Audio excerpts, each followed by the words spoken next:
everybody. My name is Aroon Manoharan. I'm an associate professor at Suffolk University in Boston. I'm also the director of the National Center for Public Performance in Boston. My areas of research, I consider myself a academic. I don't. Before I jump into areas of research, I feel like I have. Being in public administration, there is this constant need to want to bridge both academia and practice. And my goal always with my research is to improve the performance of organizations, also to bridge the gap between teaching and practice, right? So I consider myself a academic, and there are a lot of academics here. Sanjeev ji, Mr. Sampath, Mr. Ramkumar, Mr. Ian, Mr. Michael, everybody. We're all in this academic community. That's how I consider myself. And also our friends from the Niti Aayog, who are glad, we're glad they're also here. So, we've talked so much about monitoring and evaluation, and there's a lot of link to that to performance measurement. My areas of research primarily were in performance measurement, performance management.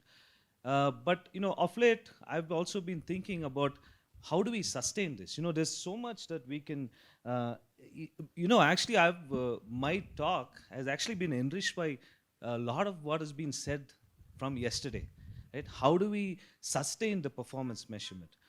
Because this is very important. Anybody can come in, can help you develop a performance measurement system, have like a 2-week or 2-month exercise and then go off. But how do you sustain it? That's more important. So sustainable performance measurement is important. And for that, we need to really go back to the Honorable Chief Minister's talk, the mindset, right?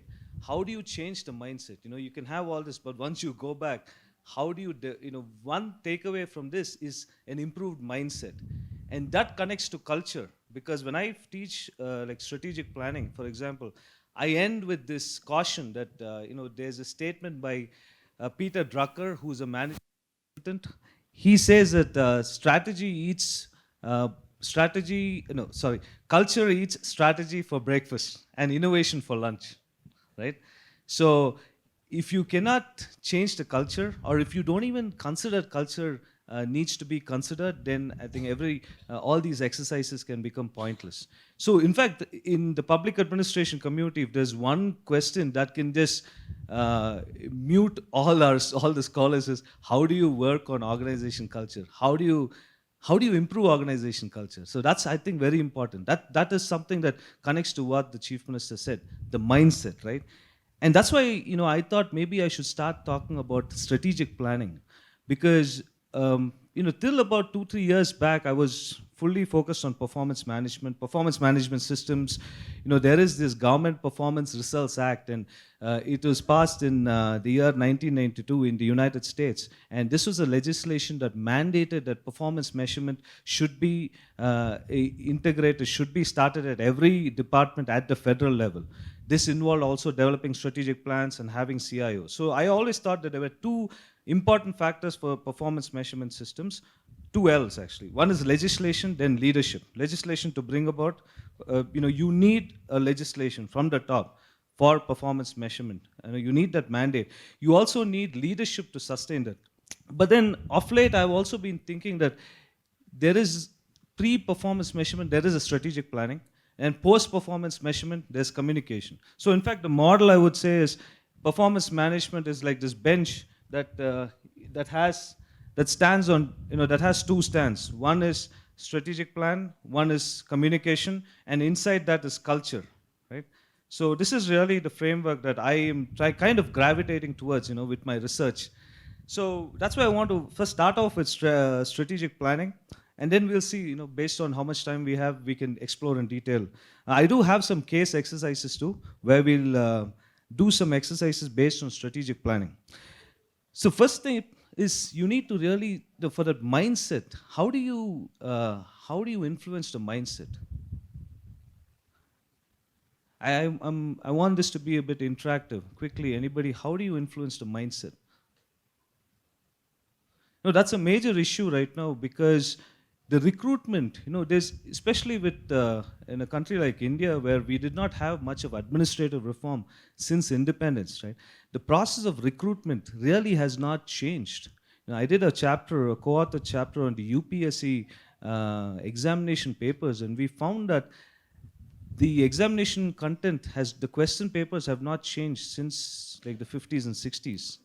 And there is so much focus on, there's actually a lot more focus on American authors and less focus on other nation authors, including the Indian scholars. And so, the thing is, civil servants really don't get a good training also as they come in.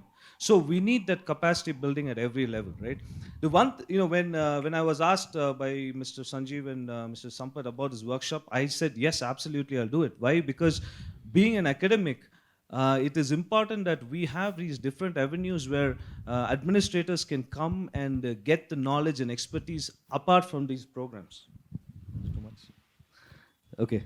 So we need the thing is, being an academic itself, I can say that, just because if you want to have the proper expertise, you shouldn't be going just to the programs and graduate programs. Graduate programs, as some of you would know, it's a long process. You have to apply, you have to get in, get through. But you need other avenues. That's why these workshops are really important. And so, how do you change the mindset, right? Quickly, any. If there's one takeaway that you can have from this, yes.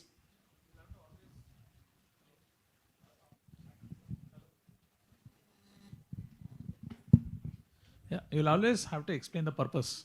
If you have to change the culture of a certain organization, yes. I feel like, because I've dealt with some organization where a work culture was certain something, then I took over and something else is there. Communicating the purpose is so important every single time. Yes. And two things, purpose and priorities. Purpose is much more a thing which you'll have to constantly change. Priorities might change depending on the scenario of where the organization is facing or what is the situation organization is supposed to do. But if you have to change the culture, bring in a certain level of where shared vision, that's so important. And in government organizations, we are so, this time is a big problem and many of them are on forward process and not on conveying the purpose. Yes, thank you. That's actually a good point. Purpose, right? The mission, and that really relates to the mission, the purpose of the organization and the priorities. And for the purpose, it is, if you want to really institutionalize the purpose, how can you institutionalize the purpose in an organization? The purpose only has brought the organization into being. Yes. There is no organization anywhere without a certain purpose. Mm-hmm. Sometimes you'll have to actually figure out. Many of them have forgotten. Yes. Because there's no institutional memory of the purpose actually. Yes. People think that my whole purpose of being in government is to come in the morning, attend to whatever comes to my table and leave back. Yes. Because this has a certain genesis to it actually. There's a logical genesis. This whole what our principal secretary keeps mentioning, the scheme mentality is always there in government. Because something will come into my table, only then I'll do. But that is not your purpose. That is an added thing which you are also supposed to do. But there is a purpose for everyone. There is a certain TOR. You will have to dig deep and figure out what is a TOR. Yes. That's there, very clearly defined. Most of the organizations. In fact, we'll be very surprised when we go back to that. Actually, it will be very visionary TORs are actually there. It's just that the vision has not been told again and again. Purpose has not been told again and again in a very timely and etc. manner. That I think that's the key. Thank you. That is a great point. You've hit on a lot of points. That really comes in my presentation. Purpose, or in another way, mission, right? What is the mission? Is basically what is the purpose of the organization. Every organization has a purpose. Otherwise, there is no organization. I mean, you don't need to exist as an organization. Organization is a group of people who come together for a single goal, for a single purpose. Otherwise, you don't need to exist. Organizations is a hit or miss. In organization theory, for example, if one person can produce 10 items a day, if you bring 10 people together, you might assume that you can do 100 items a day. That's not the case. It's a hit or miss. Sometimes there is miscommunication. Sometimes there is mistrust. So you might expect 100, but you will actually end up producing only 50 units a day. So the productivity, individual productivity comes down. But if you can really coordinate all the work, and if you can streamline the work and encourage specialization, you can actually have 500 units produced, right? So you can actually multiply the production. Again, I'm talking from an organization perspective. it is important that when people come together, you have this proper the mission to orient everybody, right? So that's why mission is very important, and vision is also very important. So that got me more oriented towards strategic planning. So when I teach performance measurement, I spend a lot of time looking at what a strategic plan is, why we need it, and then go on to performance measurement. Once we do the performance management, then I end up with communication, right? So this really forms the cycle, I think. SPC is what I'm coming up with. I'm actually trying to build an acronym also in the process of doing it based on the research and based on how it's being received. But my guiding strategy is from John Bryson, who's a retired professor from the University of Minnesota. He's developed this 10-step strategy change cycle. This is really to help you develop a good strategic plan. And I know it's not very clear, but I'll explain to you what these different steps are, right? The first step really is the initial agreement, right? This is the consensus stage. And what I talk about is, it's common to, not just to strategic planning, also to performance management and also PDIA. We need to have consensus on what is it that we want to do, right? We need to have consensus from the various stakeholders. You need to first identify who your stakeholders. In this process, you have to actually do a stakeholder analysis, or even better, a stakeholder mapping, right? How many of you have been involved in doing a stakeholder mapping for your organization? Yes. Can you explain? Oh, okay, sorry. Yeah, how many of you have done stakeholder? Can you just briefly explain how you went about doing it? This is again the first step.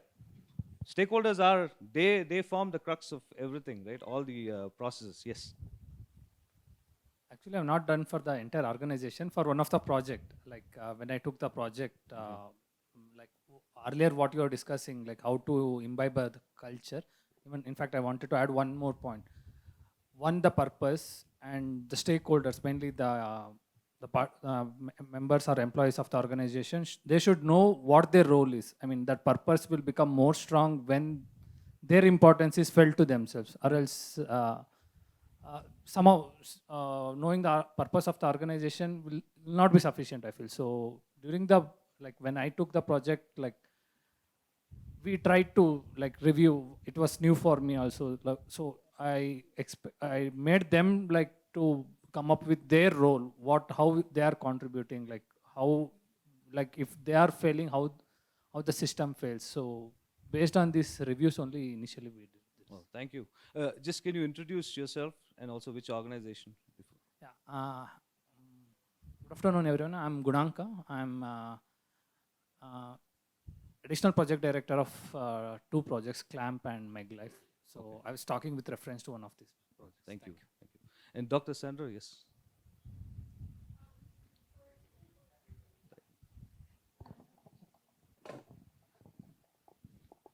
Oh yeah, we can draw the map. So what we tend to do is can you hear me? Excellent.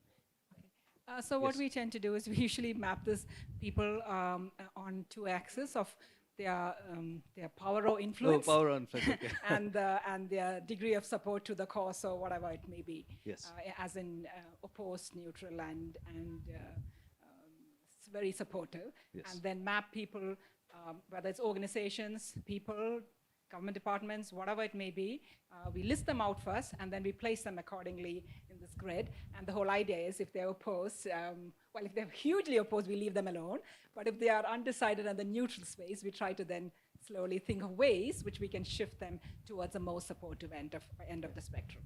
Thank you. That's really helpful. Yes, sir.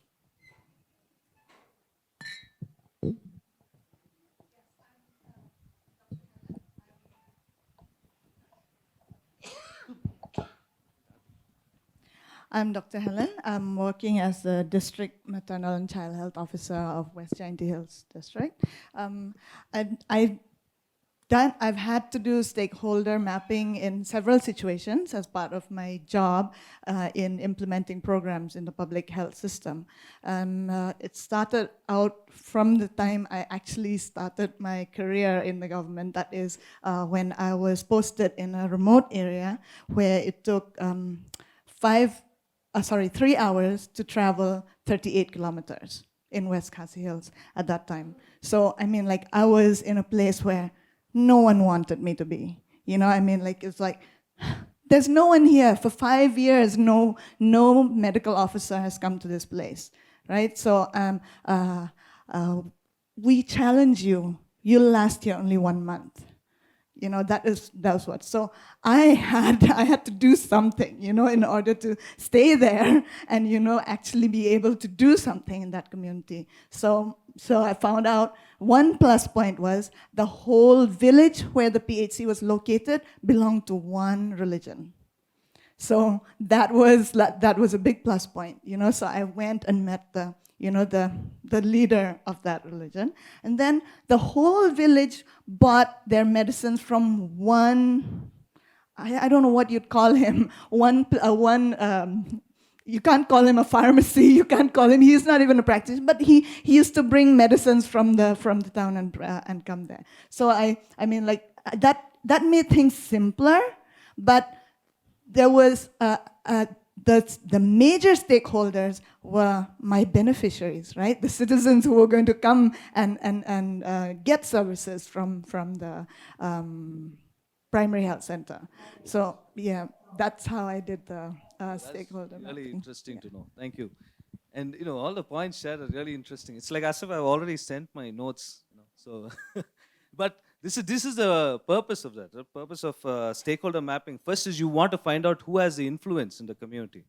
Every context, like what Dr. Sanjeev said, every context, you know, every situation is different. The context really matters. So in every community, who has the influence? And then knowing the stakeholders will also help you to understand who should need the benefits more, right?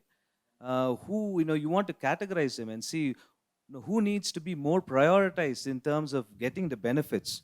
Where are the resources, right? So with stakeholders, you also find out from where you can get different types of resources. And so this will help you to prepare a game plan. So one way of doing it is you first brainstorm what the different, who the different stakeholders are, right? You just sit down and just flush it out. Who are all the different stakeholders? Then you categorize them, you know, based on how, you know, just putting them into different groups, then prioritize them. And you can do this even by simple voting, right? Once you categorize them, you could just conduct a vote among your members to see who should be prioritized, who does everybody think should be prioritized first. And then comes the communication. And then you need to have a communication with the stakeholders, right? So that's why when I teach, I emphasize a lot on the initial part, the initial agreement. The consensus is really important. And, you know, I thought, I don't know how much time we have. Do we have time? Yeah. So I'm thinking, you know, an example, reducing TB in the state of Meghalaya, right? Can you come up with the different stakeholders? And can we categorize them based on this graph that even Dr. Sandra referred to? This matrix over here shows you. Okay, so this matrix, it shows you who has more power. So power on the y-axis and interest on the x-axis. So you want to categorize your stakeholders based on how much power they have, how much interest they have, right? So even if you can give me 2 or 3 per group also, that will be helpful. Recording in progress. We'll start from this group. Any stakeholder, if you want to develop a TB strategic plan to reduce TB. Who are you, any stakeholders? And which matrix they belong to? Yes. In TB, when it comes to, we have to take for example, we call it VECs, the Village Empowerment Councils. Because what happens is that when any person is on anti-TB drugs, he's on a rigorous treatment. And he's also employed under the VEC. So they have to also understand that we cannot expect a TB patient to come and do the work. Then only he get paid. So which, so definitely they Community. have more interest, right? Which category would you place them? Okay. On the more influence, more power? On the interest. It's on the interest. Interest high. Power will be on the Anybody else? interest. We'll keep it, I guess, low for now. You know how much influence they have, how much power they have to, to influence the course of action, to influence the service delivery. I think if power will be, it'll be power. Yeah. It'll be power. But low interest? No. High interest. Is it low interest or high interest? It's low interest, but a high power. Oh, yeah. Okay. So anybody, thank you. That table, sorry, I feel like this is a classroom. And it's been 2 months since I taught. Yes.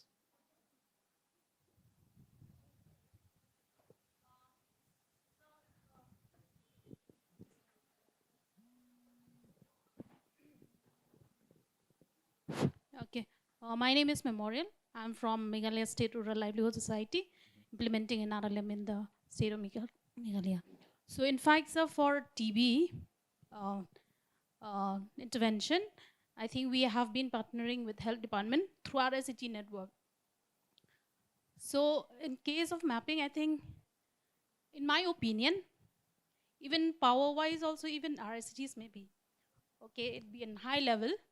And interest, it could be also on high aspect because we have seen the involvement and the awareness creation. Okay. So far, yeah. Okay, thank you. So it'll be high.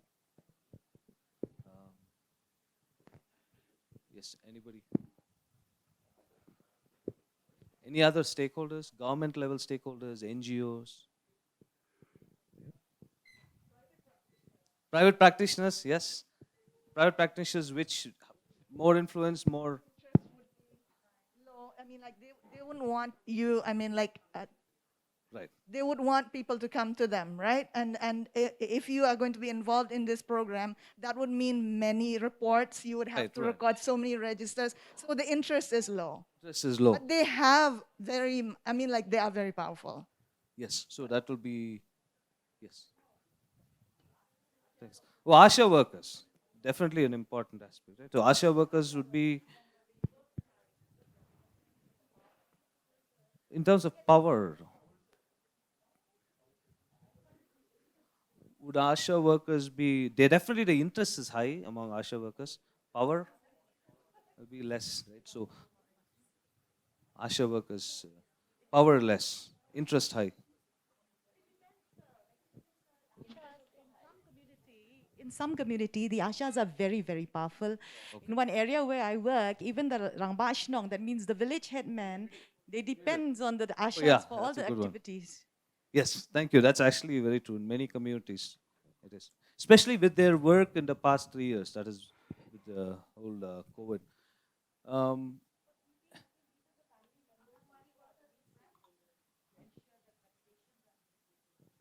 Family members and Anganwadi workers, right? So where would you place them? That's a good point. So family members, of course, interest high, power low. Right? Low power. And Anganwadi workers, same. Yeah, maybe below ASHA. Yes. And Anganwadi workers. What? TB nurse? Yes, the TB nurses. Headmen, village headmen.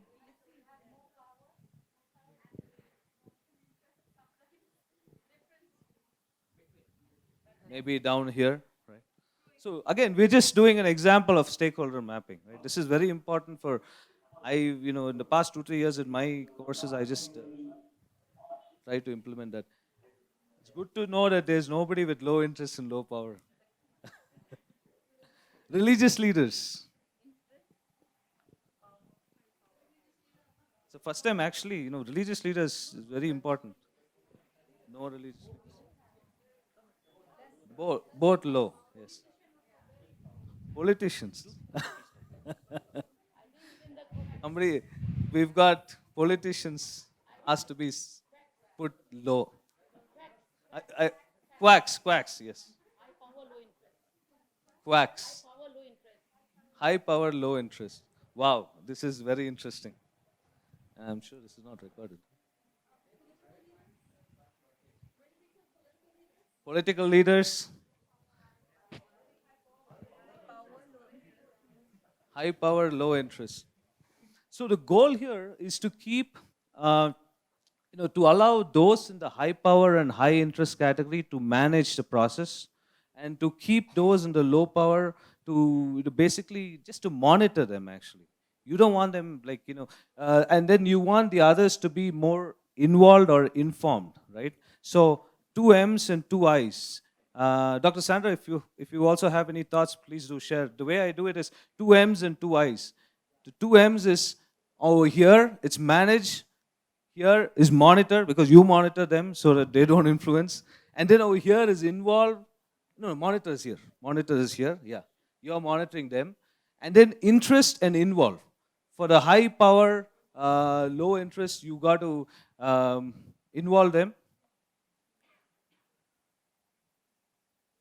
And then for the high interest and low power, you have to keep them informed, right? Communication. So this is just an example of a stakeholder mapping, right? So this will help you in multiple ways. Not only it will help you to understand your stakeholders, it will help you to understand who will be involved in the process. Because team building is very important for strategic planning exercise. Now, this can also be applied for performance management and PDIA, but in strategic planning, there are 4 categories of teams, or 4 players. One is the strategic planning sponsor, SPS, right? Sponsor. Who are your sponsors who's going to be behind, who's going to throw their weight behind the strategic planning process? Then you have the strategic planning champions. A champion is somebody who is very passionate about the program. Who, you don't have to tell this person to get involved. He or she is automatically involved in the process, right? And then you have a strategic planning committee, and then you have a strategic planning team, right? So there are different levels. Strategic SP. So basically, it's a sponsor, a champion, a committee, and a team, right? A sponsor. Any examples of sponsors? Who are your sponsors for developing a system like this? The government, right? Definitely the government. Can also be the elected officials, can also be CSRs. What's the full form, CSR? Oh, corporate social. Yes, I was going to say private industries, CSR. So you need to identify them. Again, this all comes, if you do a good strategic mapping, all this is so easy to derive. Then comes a champion. Champion just has to be natural, right? Does anybody here consider themselves a champion of any particular project, or do you know of any champions? I know there are a lot of champions here, but can you show some examples? Yes. Health workers are champions, absolutely, yeah. And champions are notorious for actually not showing that they are champions. That's why it's just so quiet. So the thing is, and then you don't want to burden the champion with too much responsibilities, because you need to form a committee, right, to implement the strategic planning process. You don't want the champion. Would you want the champion to head the committee for strategic plan? No? Yes? Yes? Why no, though? I think the champion should be involved with the people, and instead of being with the committee, and lots of time will be taken. So his resources and his qualities, I think it should be more with involving with the community, engaging with them. That's when you'll be able to take it forward. That's what I feel. Yeah. No, because, thank you. Your name? I'm Raymond Shira. I'm with the State Civil Services. This is actually a good point. I know a lot of people would want to say, yes, why not let the champion head the process? But the thing is, you're wasting the resource of a champion if you think that the champion alone can do this, right? This is a golden opportunity to appoint somebody else. There might be some people who are actually interested, who has the ability to do it, but they just need that nudge to become the committee head. So you don't want to burden the champion. A lot of projects fail because the champions they feel burdened, right? And this is and academia also is very notorious for that. You raise your hands and you say, oh, we can do this, we can do that. The next thing you know, you will end up doing all that, right? So, and I'm sure it is in a lot of other sectors too. So that's why I think this team building is very important. Committee is all the important leaders, especially from those from the high interest and high power. They can form this committee, strategic planning committee, and then you can draw upon other resources, except of course the lower matrix. You can draw upon other resources to form the team, right? The implementation. So this is what forms. So there's a lot of emphasis on the first process, and trust me, the other processes it's not as detailed as this, because the first developing the consensus is very important. You can have a workshop like this, you can have a retreat, and there have been processes where, even in my own department in previous universities, where strategic planning exercises have taken a pause or even stopped with the initial retreat, with this initial agreement stage. Why? Because there's just no agreement. And that is good, right? Because everybody is bringing out their differences. It's fine if you don't agree, but do this, take a pause, come back after 2 months, and see if you still want to do it, right? And one more thing we should understand is not everybody requires a strategic plan every time. Strategic plan is not a substitute for leadership. Just because you don't have proper leadership or there's a vacuum in leadership, you can't have a strategic plan. So it is important that you have proper agreement before you go this. So after this, I'll just quickly go to the other stages. The second stage is mandates. And this is what Mr. Ramkumar also had pointed to. Why is this organization existing, right? What are you created for? Organizations, in many cases, they don't have an expiry date, right? If you go back and see the policy of why this organization is created for, what is the original purpose, I think that should really be reflected in the mission, or there should be some reorganization happening in order to reflect the new expectations. And this is where you have to differentiate between your formal mandates and informal mandates. Okay. Your formal mandates and informal mandates. Your formal mandates are those that have been told in the legislation. Informal mandates are those from the community. Your community expectations are your informal mandates. And following this, you start developing your mission statements and vision statements. So this is where you start. And again, you might ask, why am I doing this so early? It's fine if you do this now also, because you can always come back and revise the mission and vision statements, right? So a mission statement is, what is it that your organization, does your organization exist? What is the purpose? And vision statement is, what is it that you want to be, right? So where are you heading to is the vision statement. What are you doing to go there is your mission statement, right? And along with this, Bryson also introduces values. Values are your pathways, they are basically norms that guide you as you achieve the mission statement. Now, in a mission statement, it should be really clear, the mission statement. And it should not, mission statements, some mission statements, including one of my previous universities, they are like 2 paragraphs long, 2 huge paragraphs. It can't be that. Your mission statement should be very clear, very short, and that should motivate you. Your mindset, motivation, everything should come from the mission statement. You should be able to think about what your mission statement is anytime. When I teach strategic planning, I ask my students, many of them are in the public sector in Boston, and I asked them, how many of your organizations have mission statements? And more than half of the students, they raise their hands. And then I asked them, what is your mission statements? It comes down, because only about probably 5 to 10% of the students are able to recollect their mission statements, right? And it's sad, because so much time has been spent on strategic plans, mission statement, vision statements, but it's not reflected. So I think, if I was in heading an organization, I would just have the mission statement right up. I think every meeting, you should just, the mission statement, it should reorient you. And mission statements, you can't, there is an example of the Division of Children and Families in Massachusetts. They had the governor, when he came to power, he noticed that it had 2 vision statements: to keep children safe and to keep families together. And now he took a controversial step. He said that you should revise that, because that is two conflicting mission statements. Would you agree? This is the division of children and families. So their mission statement was to keep families together and children safe. And he immediately came down and said, you're having two different mission statements. Your first mission statement should be focused only on the children, right? So you see, it's very sensitive going to the mission statement. So that's why he prioritized keeping children safe. So mission statements really are very important, because that only, mission statements can drive the mindset, right? What is your purpose? All comes from the mission statement.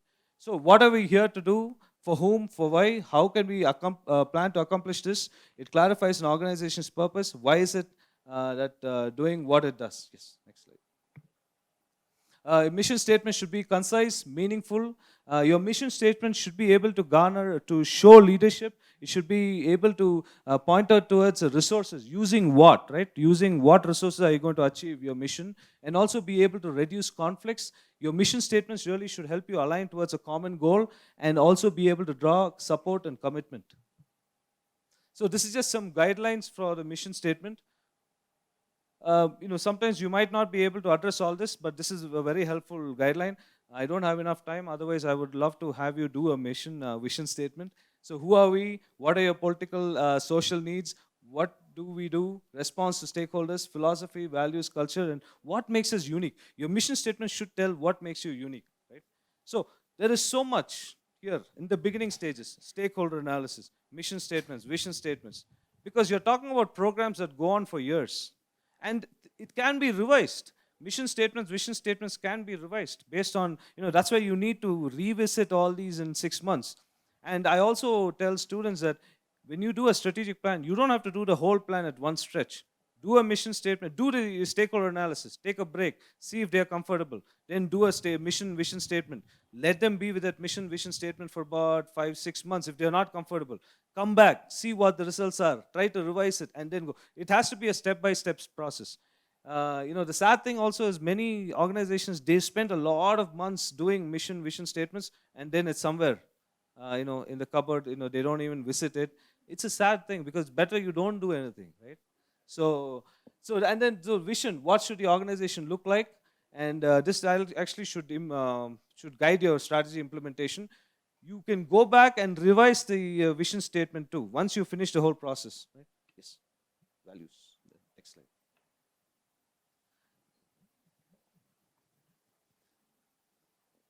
Right, so we talked now about the mission and vision statement.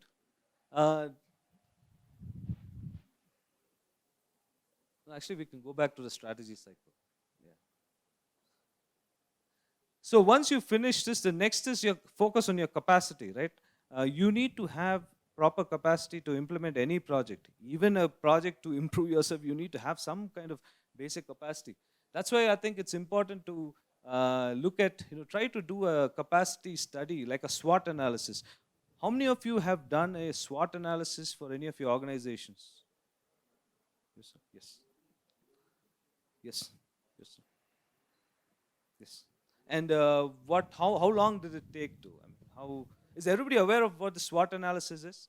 A SWOT analysis is strengths, weakness, opportunities, and threats. Sometimes there's also PEST analysis, P-E-S-T, political, economic, social, technical. Some organizations use SWOC analysis. That is, they change the T, they replace it with C, challenges. They don't want it to sound very daunting. Like instead of threats, you just call it a SWOC, S-W-O-C. So this is really this is where you assess your capability as an organization, right? So your strengths and weaknesses on the top, opportunities and threats below. Your strengths and weakness is internal to your organization. What are your strengths? What are your weaknesses? Whereas your opportunities and threats are external to the organization. And your strengths and weaknesses are about the present, your current status. Whereas your opportunities and threats more relate to the future. What kind of opportunities do you see in the future, and what kind of threats? Very quickly, I know we are running short of time. Your strengths, your SWOT analysis for this, for a strategic plan to reduce TB. So let's start. Can we just spend 2 minutes to discuss? So we'll go by table. If you can just think of some strengths, weakness, opportunities, and threats.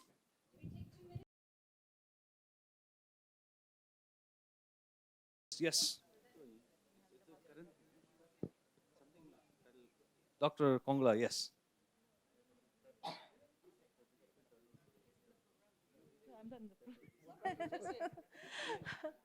Okay, our strength is that we have enough supply of medication. We have Supply of free medicines. medications, Yes. okay. Free medications. That's Yes. great. Enough supply of free medications. Which we are giving. Medicine supply. is a Medicine strength. supply is good. In fact, it's very good. That's great. That's great to know. Then the weakness, I think one is low motivation. Low motivation. Yes, then the attitude of the people.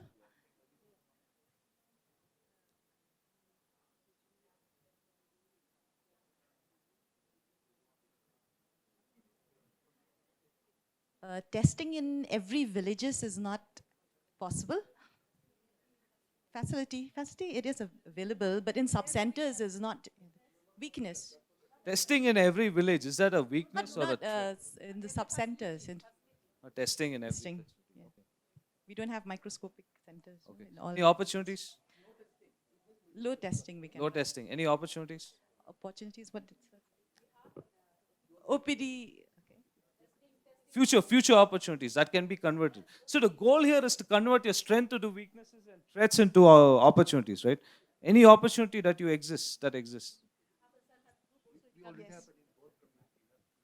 We already have an involved community whereby we've already heard from the SHG groups also, they are actively working with us.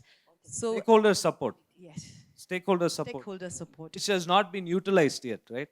Utilized to some extent, but Some extent, but it can be utilized. yes, it more. can That's be definitely utilized an more. opportunity. Yes. Okay. Thank you. Yes, your team. Yes. Thank you. Threats, we Go on. would like to say the threats also. Threats, okay. Discontinuation of medications. Discontinuation. And misinformation. Misinformation, yes. Especially we have the religious cults that are influencing people not to take any kind of medicines or vaccinations or any kind of health services. We have, these are very legible, what should I say? Misinformation. Misinformation and deep influence of these cults. Okay. Yeah. Good. Thanks. Okay. Yes. So for us, the strength are the TB drugs are available free of cost. There is incentives to the providers. Yeah. It is a directly observed treatment and incentive even for the patient. Okay. So that is a strength. The weakness is as a side effect. It has lots of side effects. And the long duration of treatment and painful injectables. Okay. And the opportunities are, we have ASHAs everywhere, so the patient need not have to come to the hospital. They get the treatment at home. There is free testing, free follow-up, and nowadays opportunity is all cough is screened. So that is a big opportunity in every OPDs which they have. And one of the threat are the quacks. And non-compliance due to side effects leading to drug-sensitive, drug-resistant TB. Thank you very much. That is very helpful. Yes. I know we are running late, but I want to bring a certain perspective, this to strength weakness for both the doctors. I mean, because I deal with TB on a weekly basis. We have weekly Thursdays or TB days. All of them are focused on medicine, drug, treatment, methods. In fact, TB is much before that and much after that, actually. There is a lot of geographical strength the state has. Having a sparsely populated communities is a big strength and opportunity also. Opportunity. Both, because TB spread is mostly community level spreads, and the chances if you're in a closed community, it's very high. But there are same thing is also becoming a threat because the random urbanization which happens in the state, and we don't have collaborations. For example, the urban affairs department, yesterday I think Dr. Sandra was mentioning, every single, in Europe, there is a policy of having health in everything. We don't have it here. When they plan for a college, when they plan for a new road, etc., or layouts and etc., this health is not taken into perspective, and this is causing TB, drug resistance TB, and many of them I think might be new or not aware of drug resistant TB. Drug resistant TB you can get it, you can acquire it even in a hospital. That's the danger of it, actually. We are in that situation, as I said, I mean, we're discussing earlier. So we have a lot of preventive part of it, which should look at strength, weakness, opportunity, and threat. Sorry for taking time. No, thank you very much. This is really great. Anybody else quickly? Yes, quickly, and then we'll wrap with this. Fear of immunization. Thank you. Fear of immunization. Okay, so yeah, there you go. So strengths, weakness, opportunities. I hope nobody is intimidated by this, because I was in a previous organization. We stopped with the SWOT analysis, and that's it. We didn't revisit the strategic planning process. It's really, it brings out a lot of misconceptions also. After this, going back to the cycle is where you start developing the strategies. And for that, you need to first identify what are your issues. That's the problems, right? Again, the same. Problems is what I look at it as issues, right? What are your strategic issues? And how do you develop strategies? So find what your issues are, prioritize them, and then try to develop strategies to address these issues. You can have a strategy. We can go to that.